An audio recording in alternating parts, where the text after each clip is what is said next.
with offerings for the Dagoba on Sacred Hill Street.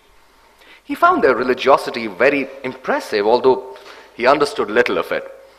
The traffic on Coconut Avenue was slow. Cows with morning fresh flower garlands stood in the middle of the road, chewing on discarded cottons.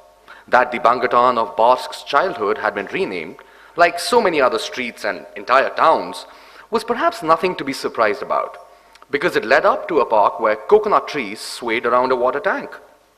Coconuts. The weather had transformed alongside the political and economic changes, bestowing a sense that it was fated to happen, that all was predestined. The atmospheric fluctuations had been long known and to some extent expected, even though international think tanks tried to cover up the fact that the sun was shining stronger than ever before. Botanists had announced that the greenhouse effect, which had provided Europe with a round-the-year tropical climate, was enhanced by the methane gas farts emitted by cows eating milk cartons lined on the inside with a hard-to-digest plastic laminate. It had been suggested that the cow population be slaughtered to save the world. However, too many people considered the cow holy, and others felt that all life was sacred, so it proved impossible. The milk carton manufacturers refuted the criticism with their own research. The problem, according to them, was global and could therefore not possibly have anything to do with them.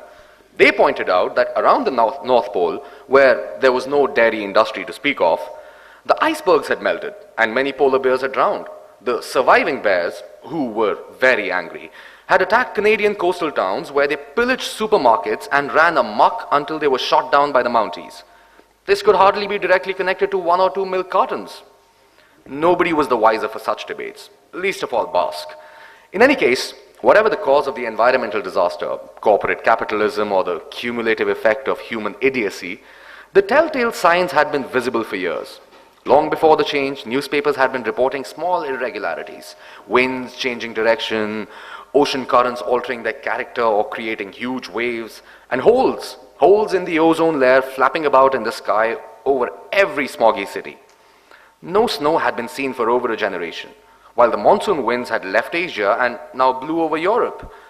One year, when 1 million chickens died of heat stroke, the chicken breeders organized a national barbecue party to silence any criticism of the incident. Then, they installed air conditioning in the coops. This had resulted in increased air pollution, and the temperature in Gautam went up by 2 degrees. People pretended not to notice. Experts didn't dare accuse the influential broiler industry of drilling holes in the ozone layer. The greenhouse effect relocated the Sahara Desert northwards. The Mediterranean dried up completely, and Europe was covered in sand dunes as high as the Eiffel Tower, all the way up to central Denmark. The Danes accepted their fate without complaining, lit up a few joints, and became Bedouins, with the sole exception of a small group of nudists who refused to dress in kaftans. Sometimes Danish camel merchants came all the way north to Gautam, where they were seen as an exotic splash of color in the town's crowded bazaars. Despite these warnings, people were taken by surprise when the first few palm trees took root in central Gothenburg. After that, there was no looking back. Lovely tropical climate, many felt, and cancelled their holiday trips down south. Instead of worrying, they prolonged their midday siestas and shopped for new sunscreen lotions which, it was claimed, contained ozone. It was as if nature itself had confirmed the changes in the global economy. When the European Union was being liquidated and its member countries sold off their industries and privatized their highways and railroads, international conglomerates with head offices in Asia bought up pretty much everything. Sweden was given away as a special discount offer when Germany and Switzerland were sold. Well, perhaps due to the fact that most people could not really tell Sweden and Switzerland apart. These things happen in the global economy. And at a time when Europe was becoming poor and deindustrialized, joining Asia was a step up the ladder. People like Barsk were happy to no longer be citizens of a country in crisis, financial as well as spiritual. The roots of the new administration were to be found in the Indian Administrative Service, the Nehruvian steel frame installed in decolonized India by which thousands of lifetime administrators handled the welfare of billions. According to official historiography, after they took over, there had been neither financial crashes nor any other large-scale problems in Europe. In the first few months after the unification of Eurasia, the people of Gautam felt as if they were living in a laterally inverted middle world. Many Volvos crashed in inexplicable traffic accidents and had to be traded in for ambassadors with steering wheels on the right. It was like waking up left-handed one morning after having been right-handed all your life. Still, people got used to it. The fairy tale climate with swaying palm trees and coconuts was a bonus that made life reasonably effortless for most people. So, in Gautampuri, slightly overweight natives walked about singing dreamily in the parks among giant ferns and enjoyed the bright sunlight as they plucked coconuts and bananas off the trees. These coconuts were said to be smaller than those in Asia, but only a month ago, a spring breeze had brought down a cluster, killing the postman who had worked in Bask's neighborhood. His replacement had been a woman called Kumkum. He'd got to know Kumkum about a week after the death of his old postman. He'd barely fallen asleep when he had been robbed of whatever meaningless dreams he had been dreaming by the ring of the electric doorbell. It had been her first day on the job, and she had been looking for an addressee, frustrated by the old name of the street on the envelope.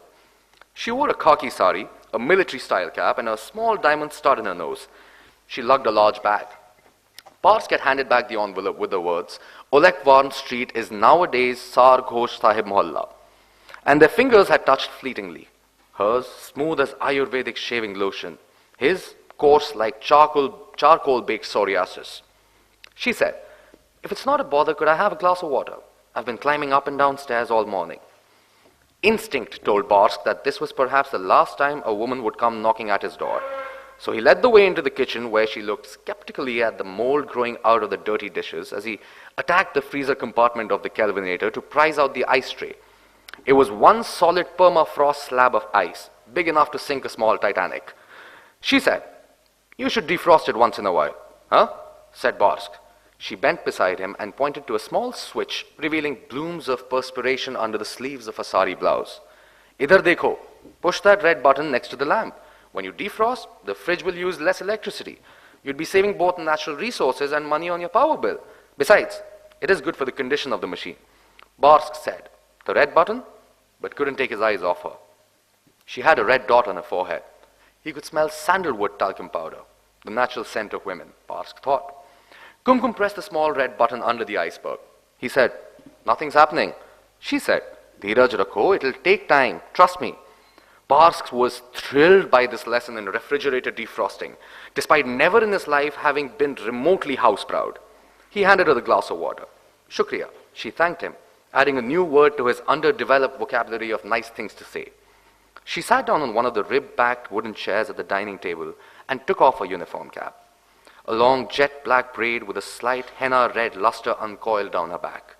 She said, "You know, I'm somehow starting to doubt that this is the right job for me, or the right life." Her words were an enigma to Barsk, whose only career ambition was to get his salary every month and his pension before he died. She held the glass of water to her nose, as if it were a bottle of perfume. He said, "The first day on the new job is always tough." She nodded. He asked, "What does your family think of your work?" She said, "I've left my husband," effectively closing the topic. She tried to sound casual, but Barsk could tell there were problems in her life. He also felt a stuttering jubilation within. It was the classic example of a lonely man having met a woman and finding out that she was available. She wanted to use the bathroom. Barsk showed her the way through his bedroom. It was the first time in years that a woman had set foot there. He hoped that he had remembered to flush. He carried an empty glass to the kitchen. It had a clear lipstick print. He kept it in the kitchen cupboard, feeling strangely possessive about it. He heard the water pipes flush and hovered around impatiently in the living room until she returned. She said, "You don't have dandruff?" He said, "Why?" She said, "Do you have a dog?" He said, "Huh?" She said, "There's a dog dandruff shampoo. I'm like a real detective, Henna." Images of Bobby barked in his mind, of happy afternoons when he had shampooed the light brown water-resistant coat of the Eskimo dog and then rolled curlers into the white chest hair, fur. He said, "Used to have. That bottle is ages old." She frowned. "Are, what happened?" He said, "He died before he got rid of his dandruff, of incurable liver disease." It felt good to talk about Bobby's death with her. She said, "I'm truly so sorry." She came closer and turned her face up to him. He said, "He wasn't in great pain, but I miss him." She said, "I can imagine. For a human, it is hard to find a better friend. You look like a lonely man." She had picked up a uniform cap from the table and wished him a nice day. Barsk counted this as their first date. Not a proper date, but a kind of. sort of date. Thank you.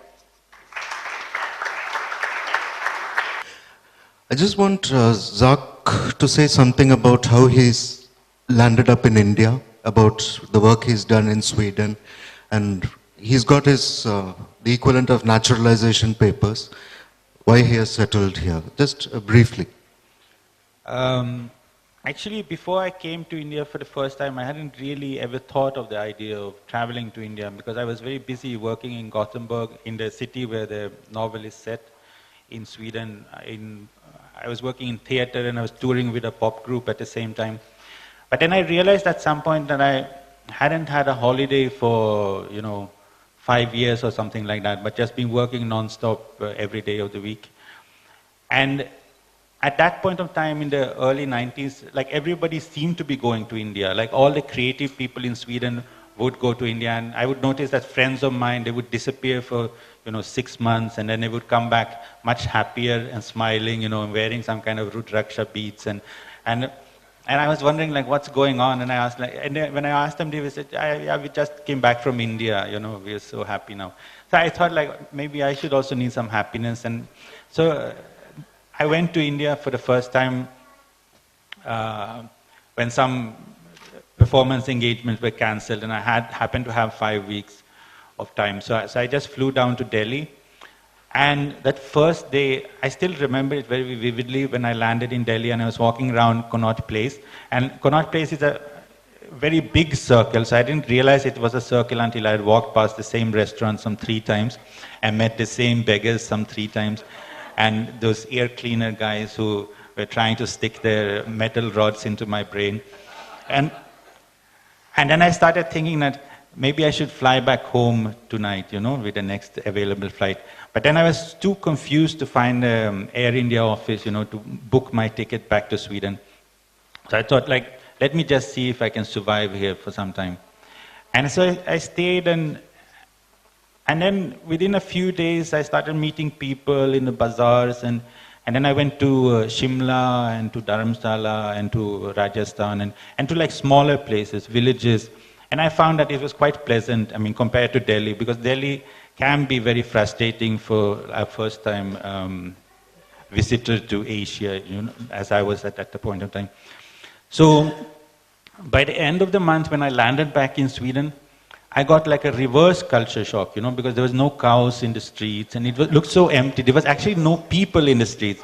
And I remember it was a Saturday afternoon, and I come home to Sweden, and there was nothing in the fridge, so I went to the supermarket, which was 500 meters away from my house. And I didn't meet a single person on that whole 500 meters. And I thought, this is a weird country, And at that point, I realized that I had to return to India as soon as possible. So basically, I came back around 1992, and I stayed until 1994. And I wrote a travel guidebook to India, which was my first published book, or a travelogue combined with a travel guide. And it became very popular in Sweden.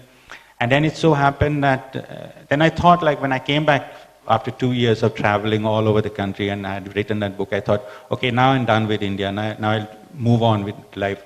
But it so happened that the following year I was selected to be part of a delegation of Swedish writers who were invited to tour India again. So I started feeling some kind of karmic thing, what is this? I'm always, whatever I'm doing, I always end up back in India within a year. And so it kept happening all the time. Before I would know it, I would again be in India. And I started believing that maybe I was born in India in an earlier lifetime, and I did something really bad, and then I was reborn in Scandinavia, at the Arctic Circle, and, punished with snow and ice and all that kind of things. And that somehow by coming to India, I had found my, the place where I really belonged. I was thinking like this, and I remember, and this will connect to the novel we're going to talk about, because there was one particular day in December 1998, and I was walking in, and at that point in time, I hadn't really thought about things like global warming, which this book deals a bit with global warming. as in Europe has become like this country of deserts and coconut trees, and there's no snow and anything left in Europe at the time when this book is set in a few decades from now in the future. It's set a few decades from now in the future. And so there was this December 1998, and it had been snowing, and so I was walking in my hometown in Sweden, and it was a very sunny day, and suddenly people were taking off their jackets and walking in t-shirts in the middle of December. And if you know, European roofs are sloping like this.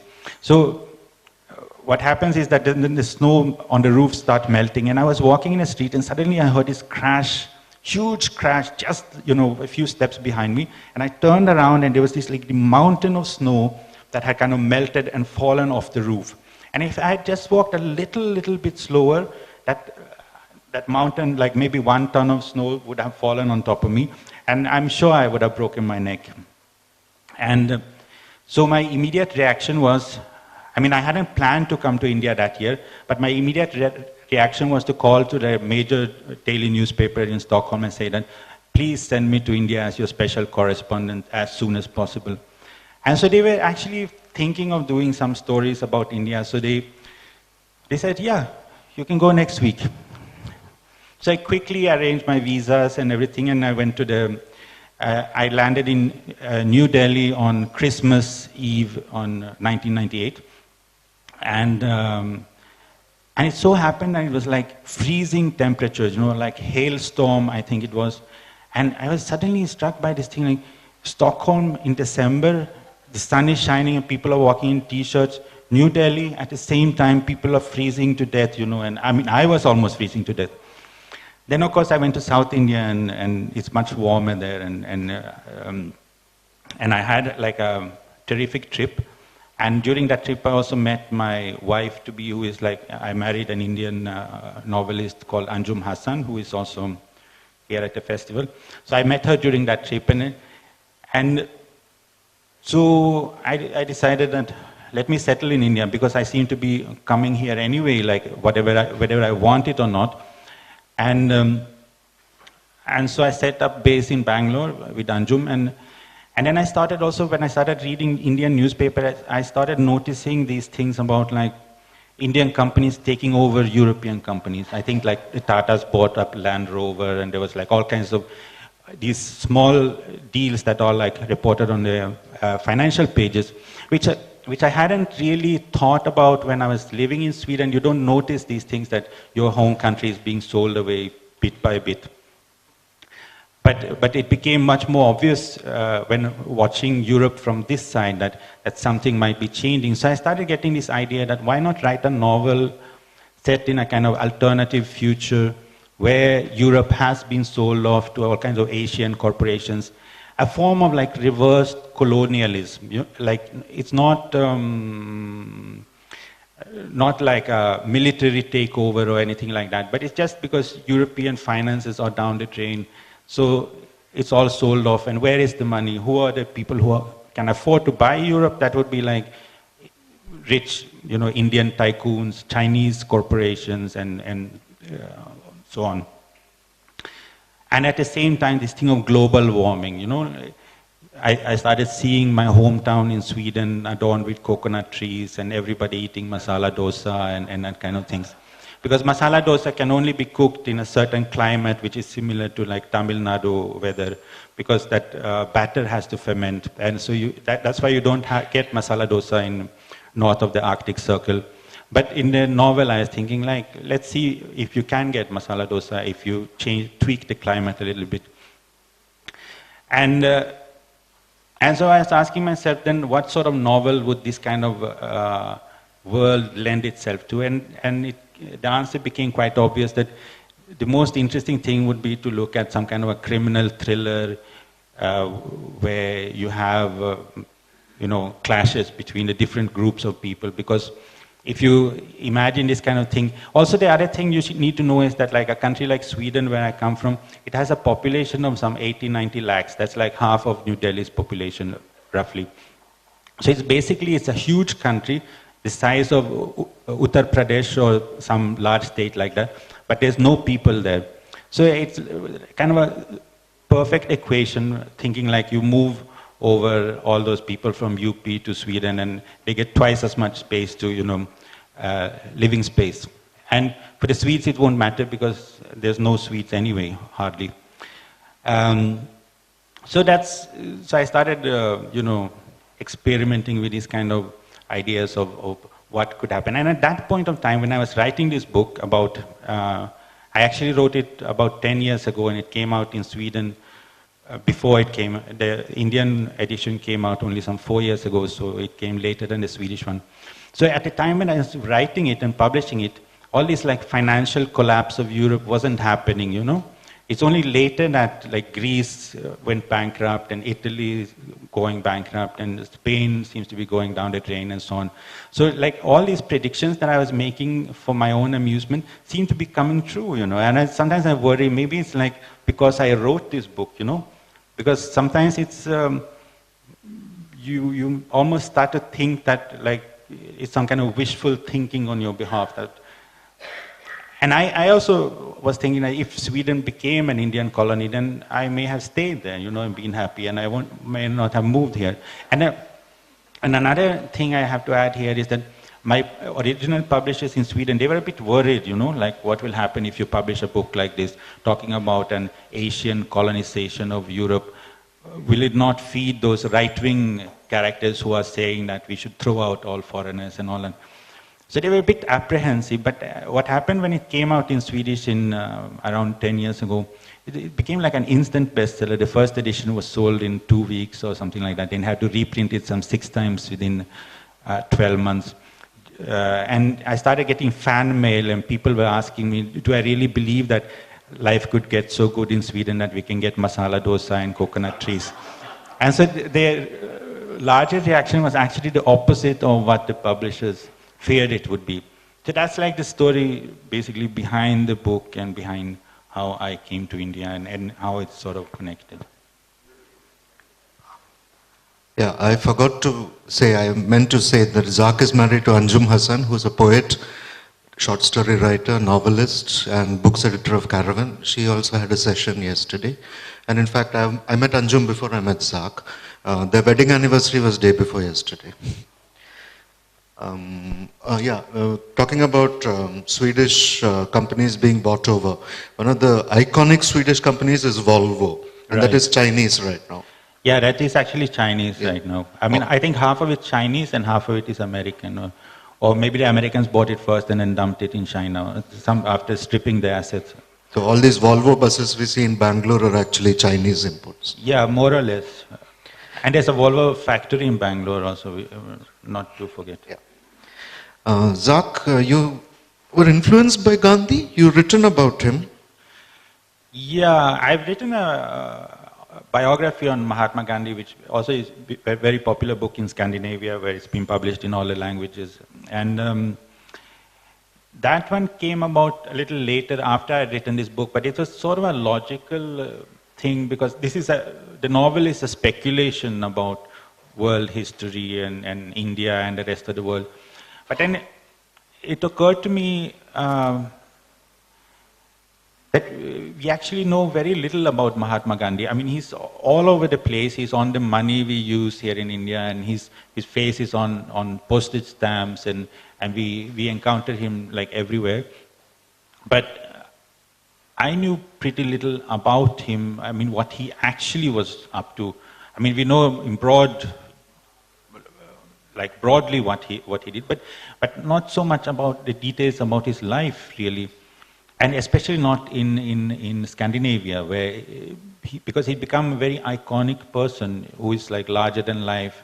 And you don't think of him as a person who had a family and he had some troubles with his oldest son, and also there's this one of the enigmas about him is how he could become what he was, because when I started reading about him, I found out that he was a very shy, very ordinary man. Yes, nothing special about him. He didn't do him. well in school, really.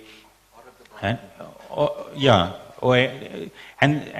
he had a lot of self-doubts and things like that. So I got very interested in the idea of writing something about him, especially for like a Scandinavian audience who know so little about his life and contribution, and also the fact that his contribution is not only political about the freedom struggle, but he was also interested in vegetarian issues. He was interested in diet things and health issues and environmental issues and environmental science and how to improve like things like toilets and all kinds of things. And so he was a very versatile person. He was also a great journalist, a fantastic writer, and he ran several magazines during his lifetime over many, many decades, and he owned his own printing press, or his organization had its own printing press. And so on one level also I discovered when I was reading about him that he was almost like the first blogger, before blogs and internet was discovered.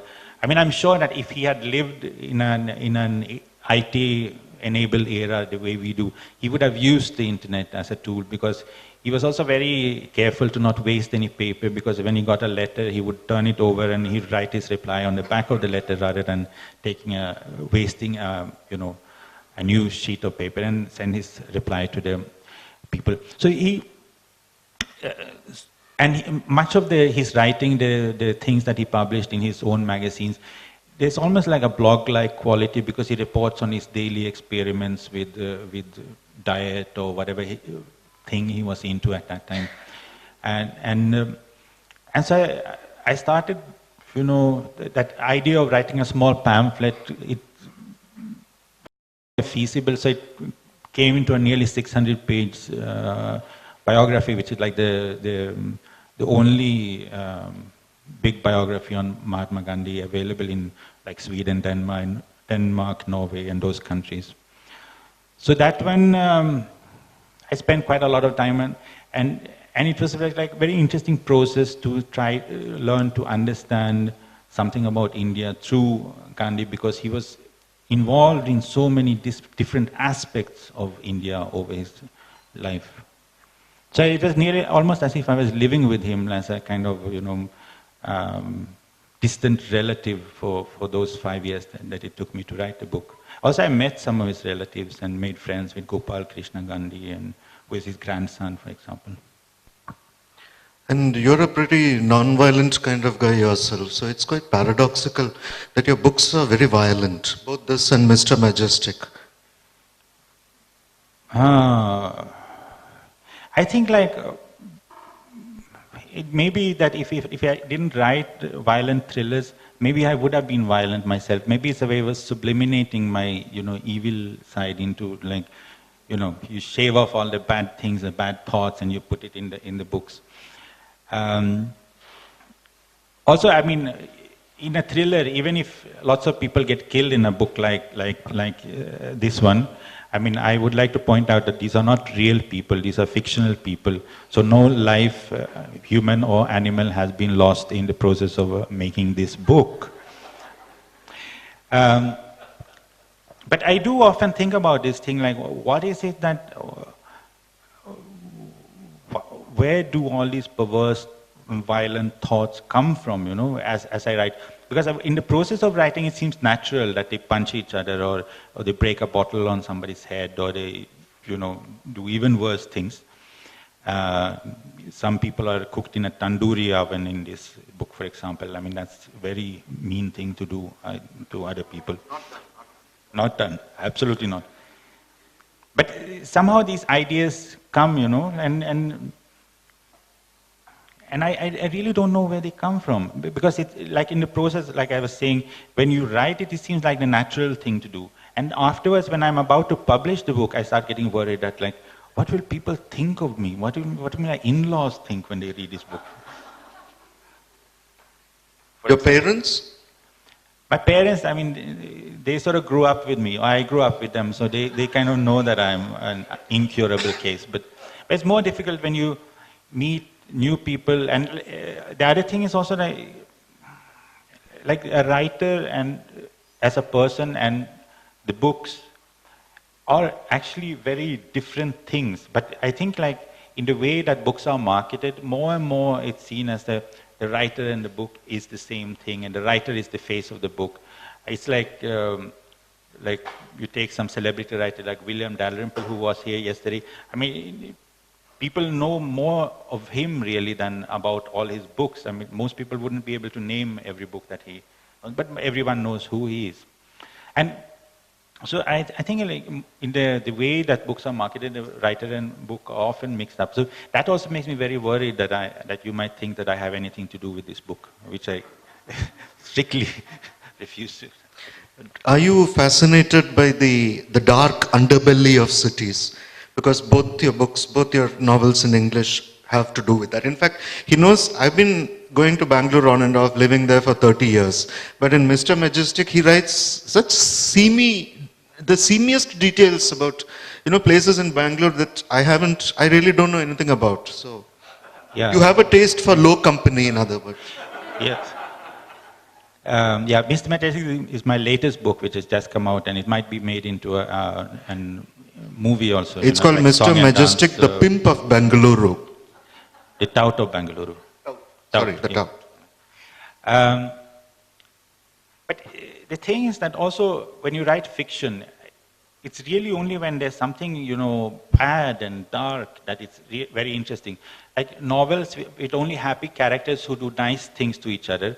I mean, you would read maybe 3 pages and then you would get really bored and stop reading because they don't hurt each other. There's no conflict. So the basis of all fiction is really conflict. Like whether it's a detective novel or a domestic drama, even in most sedate books, there will have to be some form of conflict. Now in crime fiction and detective fiction, that's where that conflict is really pushed to the forefront, and through that conflict, you can explore various social problems, such as in like this Once Upon a Time in Scandinavistan. It's a lot about the cultural clashes that are possible in a multicultural society and how they can be solved and in which ways they won't be solved, and various experiments with these things. And if you really think about it, then even a play like Hamlet by Shakespeare, which I'm sure you heard about, I mean, it's like a crime story.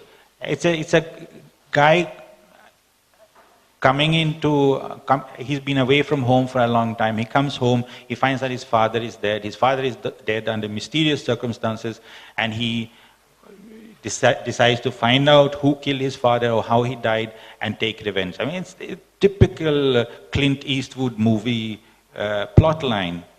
And even if you think about something like, what's it called, Oedipus Rex, a Greek play which is like 2,300 years old, that is also a typical detective story. It's a fellow who is on the way somewhere, on the way he happens to kill somebody and he doesn't know who it is, but when he comes to the next town, he marries some recent widow, and then he decides to find out who killed the widow's husband, and turns out that he killed, and so on.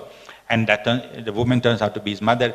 I mean, that's both a detective story and a soap opera with some perverse details thrown in. So, I mean, so detective fiction and thrillers are not like really a new genre, but it's rather the oldest genre of fiction writing we have, and the very origin of literature on some level, or the reason why literature is a popular pastime still. So that's why it's very interesting to write these detective stories. And like I pointed out earlier, in the story, although they get hurt, I mean, no real people get hurt, but you can still do like these social experiments within the story context, and you build up a hypothesis, like supposing these kind of people are put in this kind of place, what will they do to each other, and how much conflict can you pull out on that situation. So that's a very fascinating thing for a writer, where it's a very fruitful thing. Like there's so many possibilities that you can use for developing the story. The excerpt that Karthikeya read out, it ends with how Barsk meets Kumkum for the first time. Kumkum used to be, in her youth in India, she was Miss Bihar. But now she's a middle-aged post-woman in the... And yesterday, Zac, you told me that the novel itself is about Barsk's relationship with Kumkum. Would you like to expand on that? Well, I realized afterwards, I mean, when I wrote a book, I wrote it as purely as a thriller with this very surreal, futuristic, dystopian setting. But, I mean, once you know how the thriller plot goes, then the thriller element disappears, you know, when you come to the resolution, because it's sort of everything diffuses, and then there's the whole construction kind of, you know, is what it is. But what happens is, like, when I think back of the book later on, now that I know how it's resolved and how the whole thing ends and all, I realize that it's really a love story between Herman Bask, this rough Swedish middle-aged policeman who has had a very depressing life. He was once married, but his wife left him within 2 weeks. And then he spent his whole life, most of his life, together with his dog, Bobby, an Eskimo dog, who was an alcoholic and died of liver cirrhosis. And Barsk is still missing his Eskimo dog because he has no drinking buddy, and he's basically stopped drinking himself because of lack of companionship. And then he meets this postman woman, Kumkum, who used to be Miss Bihar some 20 years ago, but now delivers the mail in the city area where he lives. And she's broken up with her husband. Her husband's name is Pati Parmeshwar. Yeah. And so in the book, the interesting thing, like when I return to the book and reread it for myself, is these scenes between Herman and Kumkum, and how they kind of discover each other and how their relationship develops. And I can, there's some scenes that still make me, you know, laugh until I cry. For example, there's a scene where Herman is for the first time invited to have dinner in Kumkum's house. And until that time, he doesn't know that she has 3 kids who are staying with her part of the time and with her husband every other week. And so the 3 kids are there, and Herman Bask doesn't know really what to do with the kids. So he picks up a ball from the floor, and then he throws it like this across the room, and he says, "Fetch." And I thought, like, when I return to a scene like that, I think, like, oh, so sweet, you know. Like, his only human relationship has been with dogs before, and now he's trying to build up some relationship with this woman's children, and so the cuteness of that relationship, it becomes like somehow the deeper meaning of the story, like how they build up the relationship between themselves in this center of this sort of vortex of violence that the rest of the book is. You mentioned karma, your own karma earlier. Right. On page 110, you have a reference to this. Perhaps Bask thought there was some truth to the old adage about a collective karma that weighed heavily on the Western world. Do you think that is that a considered opinion? Well, that is some speculation by Bask. So I mean, well, I do think that it seems that the Western world might have some bad karma on itself, or it may have drawn some bad karma on itself. Because I do have this feeling sometimes that it's not only people and animals who can have karma, but a city can also collect bad karma on itself, for example, or a civilization. And I mean, it is a curious fact that for hundreds of years, Westerners have been coming to India to look for some spiritual meaning to their lives. So it seems to be somehow that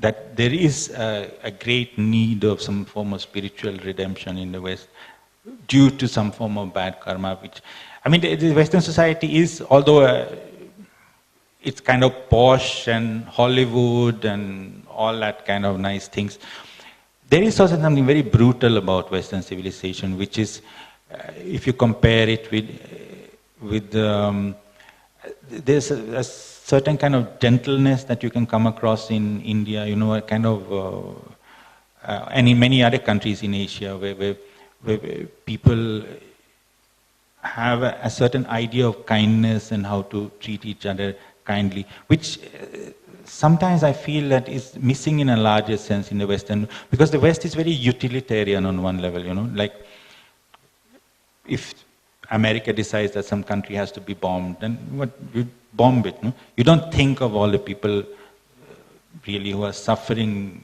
the, misguided missiles and things like that. So I think the Western world might have a bit of bad karma, which if you can sort of kind of find a good balance with between Asia and the West, that karma can be sort of resolved. Possibly, I mean, now I'm just talking off the top of my head, and I actually have no idea what I just said. No, we'll remember and remind you. But I hope it sounded good. One thing about Zac's writing is it's full of one-liners, which is just throwaway lines. His conversation today has also been like that. I reviewed this book for The Hindu, so I'll just read out a couple of those bits. There's been an accident. You'll hear about it on the broadcasts. I knew it would happen. A nuclear attack. Tell me it isn't true. It isn't true, Bars said quickly. Anita screamed.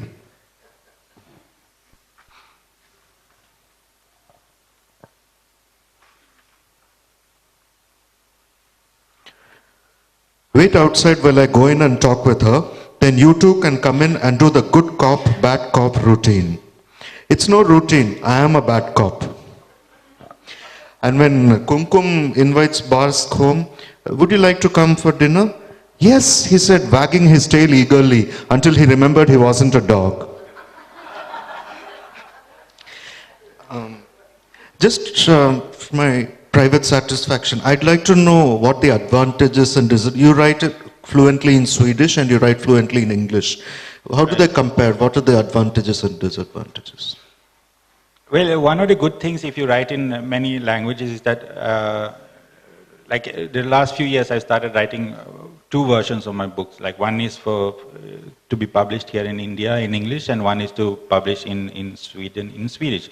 And I find that when I rewrite the same book, I kind of find possibilities to make it more rich, layer on something more, and I also solve certain problems that might become obvious when you work in the other language, which may not have been obvious in the first language. You can actually make the text much stronger and much deeper and more effective by, writing it twice in effect. And the other thing is that, like, my more recent book, like Mr. Majestic and my upcoming next novel, are both set in Bangalore. And so to write in English also, you can... It would have been difficult to actually write those books originally in Swedish. But because it's good, practical reason is that I can show the manuscript to friends in Bangalore and ask them what they think. Like, is it a good portrayal of the city? Does it capture the Indian metropolis like that,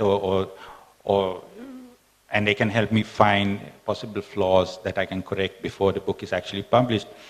And the other thing is also that you can catch a certain, certain linguistic interesting things. Like Indian English is a fantastic language. It has all kinds of, there's a lot of humor potential in strange things like there's this phrase that I came across recently that goes, great literature needs great criticism to paraphrase. Exactly. I was planning to... And it's such a beautiful thing, that to paraphrase doesn't really belong to that quote, but it becomes part of that quote, and then we start thinking like, so the way, and then if you read an Indian newspaper in English, I mean, there's so many opportunities to giggle at strange, formulations and things like that. So in my, and even in Bollywood films, I mean, they use English to create comic effect, certain, like, don't take tension, Munabai. That kind of phrases. And so I try to incorporate them in my writing, and which wouldn't have been possible if I wasn't writing consciously in a form of, Indianized English that I'm trying to explore as a literary possibility. But in Swedish, how do you manage to use? Well, then it's sort of, something of it carries over when I work in Swedish. But the Swedish text would have been much more blunt and less rich if I hadn't first written the novel in English. You know what But I mean? most Swedes speak English anyway, no? Do they read? Not really. I mean, it's still a very monolingual country. I mean, some people know English, but they wouldn't read books in English really, unless they try to, you know, pretend that they're some Jean-Paul Sartre type of person, like, you know, intellectual. How about Finnish? Do you know Finnish? Yeah, I know Finnish. I was born in Finland, in fact. So but you don't write in Finnish? I've written a little bit, but my Finnish is not that good. But I try to keep it up because it's a very strange language. First of all, it's a completely useless language because there's hardly any people who speak it in the world or understand it. But it's also interesting because the whole grammatical system of Finnish is different from any other language. They say Finnish is related to Tamil, the Dravidian language. Finnish and Hungarian. That it may be some, you know, long disappeared Dravidian language, which sort of kind of. And Hungarian is slightly related to Finnish in some distant way. Okay, that's it. Thank you very much, Zac. Thank you all for listening so patiently. Thank you, Vijay, for the talk. Thank you, Kartika, for the excellent reading. And thanks the festival for all the fantastic festival things. Our pleasure, sir. Thank you very much for this engaging session. We enjoyed every bit of it. And we now request Mr. Altaf Tairwala to hand over the token of appreciation to Mr. Vijay Nambisan and Mr. Zac O'Yeah. I hope I pronounced it correctly now. Thank you.